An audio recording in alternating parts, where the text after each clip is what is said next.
life. Today we're going to be talking about Ramana Maharshi and his devotees.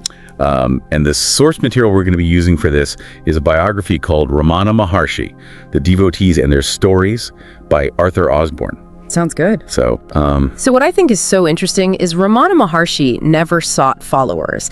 And people from all walks of life, they just felt drawn to him. You know, they really yearned for his wisdom and direction on the path to self-discovery. It's amazing, isn't it? It makes you wonder what it was about him that made people from such diverse backgrounds. I mean, you're talking military men, aristocrats, musicians, everyday people. Exactly. And that variety, it really drives home a crucial point. It didn't matter what culture or society you came from. Ramana Maharshi's teachings transcended all of that. It wasn't about rigid doctrines or how intelligent you were. It was about something way more profound. It was about a fundamental understanding of the self. Yeah. And Osborne talks about an understanding of the heart being so key to understanding Ramana Maharshi. What do you think he meant by that? Well, I think he was pointing to a kind of knowing that goes beyond just the intellect. You know, it's about intuition, feeling, direct experience rather than just conceptualizing it all in your head. And Ramana Maharshi, he often challenged the limits of intellectual understanding. Yeah, he said, "What avails the learning of those who do not seek to wipe out the letters of fate by asking, whence is the birth of us who know the letters?" Whoa. That's a powerful statement, wiping out the letters of fate. What do you think he meant by that? Sounds kind of like a magic trick to me. Yeah, like disappearing ink or something. Yeah. I think it speaks to the limitations of our conditioned minds. We often feel so bound by our past experiences, societal expectations, like destiny. But I think Ramana Maharshi is hinting at something much deeper. Yeah, he's alluding to karma, those patterns we create through our thoughts and actions.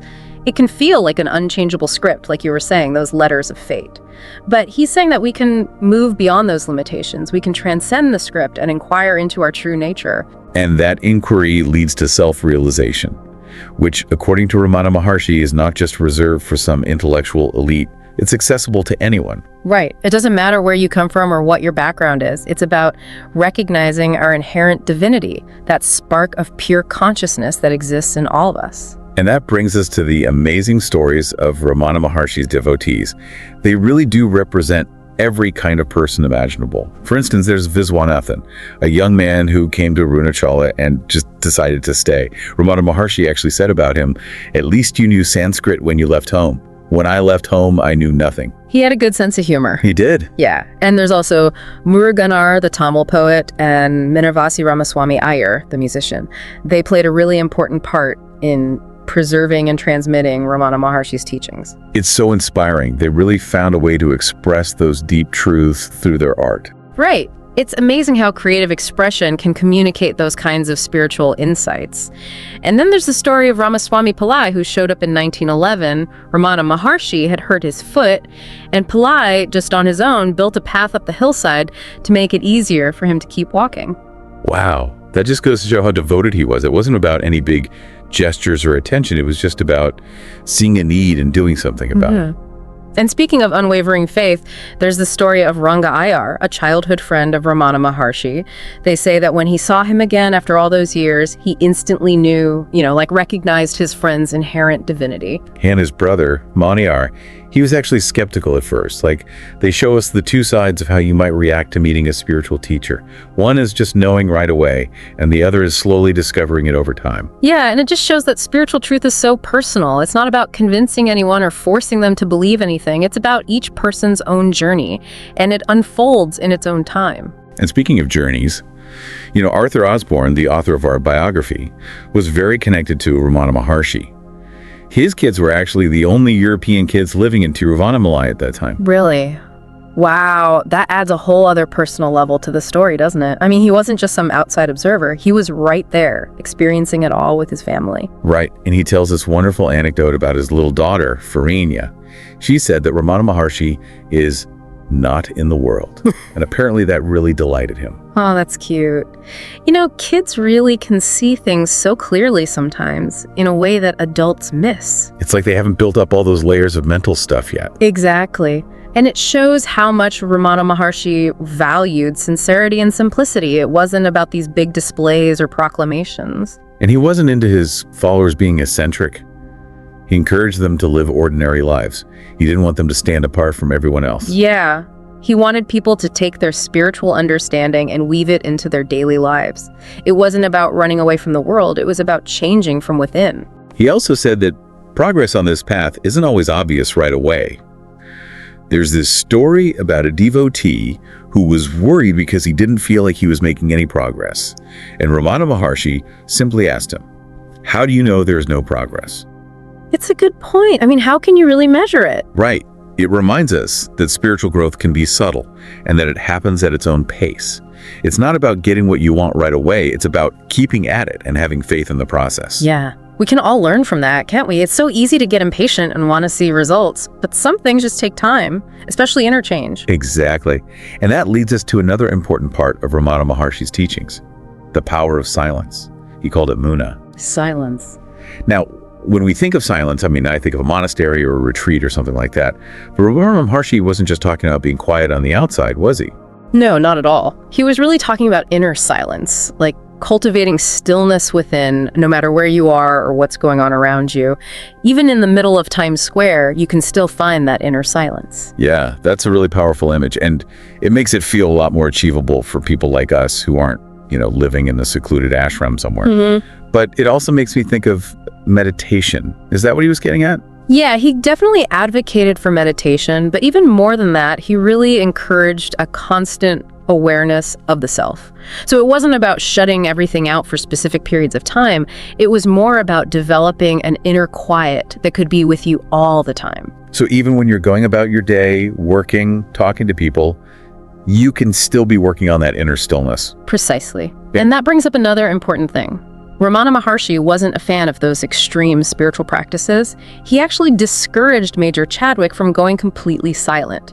He argued that speech could be like a safety valve and that it was better to learn to control your speech than to just give it up altogether. Interesting. It's a lot more practical than you might think coming from a spiritual teacher.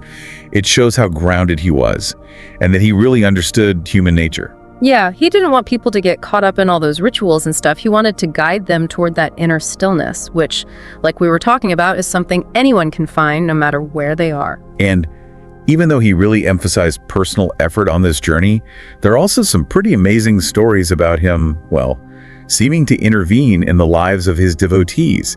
Like the time he appeared to predict the death of Anantanarayan Rao's brother-in-law. Oh yeah, Rao got a telegram about his brother-in-law being sick, and he took it to Ramana Maharshi, who just said, yes, you must go, and then started talking about how everything in life is impermanent. Almost as if he was getting Rao ready for what was coming. It's kind of strange, isn't it? Do you think he was doing that on purpose? Well, it's hard to say. Those times when he intervened were often subtle, almost hidden. It's tough to know for sure if it was intentional or if it was some kind of intuition. Yeah, he hardly ever used what you might call supernatural powers directly. It's more like he was gently guiding them, letting them make their own choices and learn from what happened. Yeah, I think it shows how much he respected free will. He wasn't about forcing his will on anyone or controlling what happened. He just wanted people to wake up to their own wisdom. That's a big difference from, say, a guru who's more like a dictator. Right. He wasn't into having a huge following or creating some strict set of rules. He wanted people to find themselves. But he knew that people naturally want to ask for help, especially when things are tough. Oh, yeah, for sure. And he didn't dismiss that. He wrote in Aksharamanamala, "Didst thou not call me in? I have come in, and my maintenance is now thy burden." It sounds like he accepted the responsibility of taking care of those who put their trust in him. And there's that incredible story about Rajagopala Iyar's son, Ramana, who got bitten by a snake. The kid was getting worse and worse, and his dad took him to Ramana Maharshi. And Ramana Maharshi, he just ran his hands over the boy and said, "You are all right, Ramana." And the boy was fine. Pretty hard to explain that rationally. It really is. It suggests that there might be forces at work that we don't really understand. It makes you think about the power of faith and devotion, and maybe about levels of consciousness that we haven't figured out yet. It challenges us to consider things that are outside of our normal way of thinking. Yeah, definitely. And it brings us back to the idea that while Ramana Maharshi encouraged his devotees to let go of all those personal wants and attachments, he didn't reject people who came to him for help with everyday problems. It almost seems contradictory.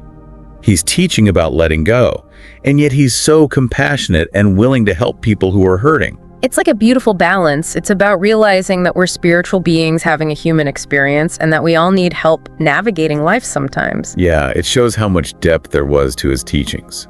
He knew that the material world had its limits, but he also understood that people need connection and support. It wasn't an all or nothing kind of thing. And it makes you wonder how much of our suffering comes from us holding on too tightly to things and how much of it is just part of being human. That really resonates with me. And I bet a lot of Ramana Maharshi's devotees struggled with that question too, as they sought his guidance. I'm sure they did. A lot of them came to him looking for answers to those big questions. What's the point of it all? How do I find peace and happiness? What is the self, really? And, so many of them came from all over the world, from different cultures. It really shows how universal his teachings are. They weren't tied to any specific religion or tradition. He wasn't trying to convert anyone. He just wanted to help people wake up to the truth that's already inside of them. That truth being the realization of the self, the pure awareness that goes beyond our limited sense of who we think we are. Exactly. And that realization can really change your life. It can free you from fear, worry, and suffering. It can lead to a deep sense of peace, joy, and connection with everything. And that connection with everything was something he emphasized a lot, wasn't it? Yeah, definitely. He often talked about how separateness is an illusion. We think we're all individuals, but in reality, we're all part of something bigger. It's like that idea that we're all connected, that we're all one. You hear that in a lot of spiritual traditions. It is, and it has some pretty big implications for how we should live. If we truly believe that we're all connected, it changes how we treat each other, how we treat the planet, how we see everything. It's about recognizing that everyone is valuable and deserves respect, no matter who they are, what they believe, or what their situation is. And it's about understanding that what we do has an impact not just on us, but on everyone and everything around us. It's a powerful message, especially in today's world, where we're facing so many problems that come from our sense of being divided. Yeah, it is. We really need a shift in consciousness to realize that we're all in this together, that we share this planet and this human experience. And it's something we've seen in the stories of Ramana Maharshi's devotees. People from all over the world, drawn to his message of self-discovery and realizing our true nature. It's really amazing. And as we wrap up this deep dive, I'm left feeling inspired and thinking about what I would ask Ramana Maharshi if I could. It's a thought-provoking question, isn't it? Maybe just asking that question, turning inward, and trying to find that answer inside ourselves is a good first step on the path to that understanding of the heart that he embodied so well. I think so. Thanks for joining me on this deep dive. Of course, and thank you all for listening. Until next time. So, as we're going deeper into Ramana Maharshi's life and teachings, it makes you wonder how we can actually apply these profound ideas to our own lives. It's easy to get caught up in the stories and all the fascinating details, but how do we actually take that leap from theory to actually putting it into practice? That's a really good question, and I think it goes back to what we were saying before about the understanding of the heart. It's not just about reading a lot of books or having a big intellectual grasp of these concepts. It's about really living them, making them a part of who you are at your core. So it's less about studying and more about experience. Yeah, exactly. It's about cultivating that inner stillness, that awareness of the self through firsthand experience. And remember, Ramana Maharshi always emphasized that this isn't some kind of special path that only monks or hermits can follow. It's a journey that anyone can take no matter how they live or what their circumstances are. That's good to hear because, let's be real, most of us aren't living in secluded caves or ashrams or anything. We've got busy lives, we're juggling work, family, relationships, all of that. Right. And Ramana Maharshi totally understood that. He didn't tell people to give up everything and become hermits. He actually encouraged his devotees to live normal lives, to find that inner transformation right in the middle of all the everyday hustle and bustle. So how do we do that then? How do we cultivate that inner stillness when we're constantly being bombarded with stuff, distractions, and all these demands on our time and attention? Well, it starts with baby steps. It's about bringing mindfulness to our daily activities, even the boring ones. Paying attention to our breath, noticing what our body feels like, becoming aware of our thoughts and emotions without judging them. It's about being present, right here, right now, instead of constantly thinking about the past or worrying about what might happen in the future. Precisely. And it's about making choices that line up with what we truly value and what we want to achieve. It might mean starting a meditation practice, or maybe just taking a few minutes each day to be in nature, to appreciate the beauty that's all around us. And maybe it also means being careful about who we spend time with, surrounding ourselves with people who inspire us and support us on this journey. Absolutely. Community is so important in this process. It can give us encouragement, guidance, and a sense of belonging.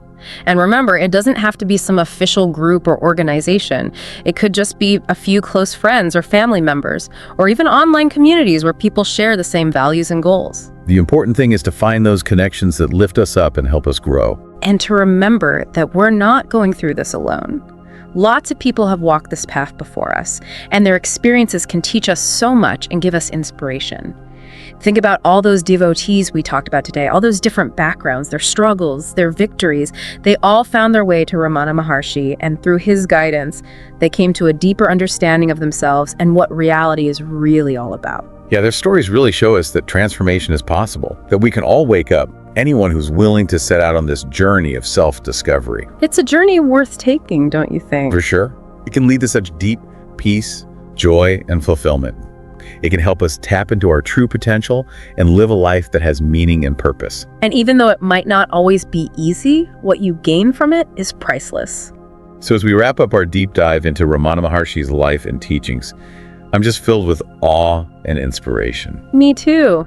His unshakable faith in humanity's ability to awaken continues to inspire people all over the world. It's a legacy that reminds us that we all have the power to change our lives right here within us.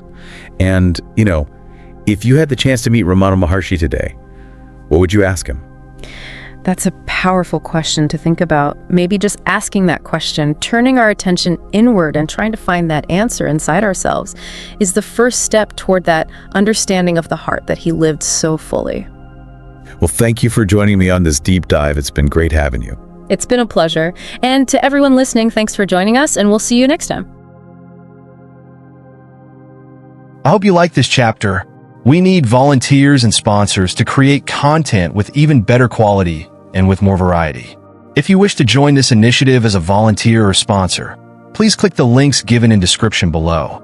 To help us reach more viewers, please like, comment, share, and subscribe to Biography Central. Thank you for your time. It means a lot. Namaste.